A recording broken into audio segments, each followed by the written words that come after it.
అండి, నా పేరు doctor Shravan, consultant brain and spine surgeon, delta hospitals, Rajahmundry. ఈరోజు మనం brain stroke golden our concept గురించి మాట్లాడుకుందాం. నార్మల్లీ బ్రెయిన్ స్ట్రోక్ అంటే ఇదండి, మెదడుకి పక్షవాతం రావటం, అంటే చెయ్యాకాలు పడిపోవడం కానీ, మూత వంకరపోవడం కానీ, మాట ముద్దగా అవటం కానీ, ఇలాంటి లక్షణాలతో ప్రజెంట్ వస్తూ ఉంటారు. వీళ్ళు ఎంత టైంలో హాస్పిటల్కి వస్తే అడ్వాంటేజ్ ఉంటుంది అనే దాని గురించి మాట్లాడదాం. మామూలుగా ఇలాంటి స్ట్రోక్ వచ్చినప్పుడు, ఇస్కిమిక్ స్ట్రోక్ వచ్చినప్పుడు మొదటి 3 గంటల్లో మనకి మెదడు కణాలు ఏదైతే డ్యామేజ్ అయినాయో అది సాల్వేజబుల్, అంటే తిరిగి నార్మల్ స్టేట్కి తీసుకురావచ్చు ఒకవేళ రక్త సరఫరా మళ్ళా ఏర్పడడం జరిగితే. అంటే ఎలా ఏర్పడతాయి అంటే థ్రాంబోలైసిస్, అంటే ఆ రక్తనాళంలో క్లాట్ ఏదైతే ఉందో దాన్ని బర్స్ట్ చేయాలి. క్లాట్ బర్స్టింగ్ ఏజెంట్స్ అంటారు, thrombolytic agents.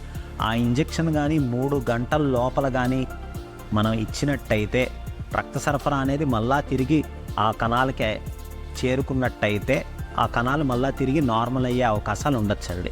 So first 3 hours అనేది golden time for brain stroke.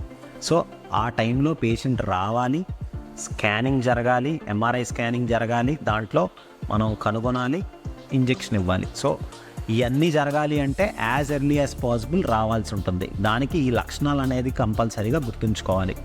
చెయ్యాకాలు వంకరపోవడం కానీ, తిమ్మిర్లు రావడం కానీ, పట్టు తగ్గడం కానీ, నెక్స్ట్ మూతి వంకరపోవడం కానీ, మాట ముద్దగా అవడం కానీ, ఇది యాంటీరియర్ సర్క్యులేషన్ స్ట్రోక్లో ఉండే లక్షణాలు. అలాగనే పోస్టీరియర్ సర్క్యులేటర్ స్ట్రోక్లో కూడా కొన్ని లక్షణాలు ఉంటాయండి. అవి ఏంటంటే కళ్ళు తిరగటం, వాంతులు అవడం. వాటి గురించి కూడా గుర్తుంచుకొని హాస్పిటల్కి రావాల్సిన అవసరం ఉందండి యాజ్ ఎర్లీ యాజ్ పాసిబుల్.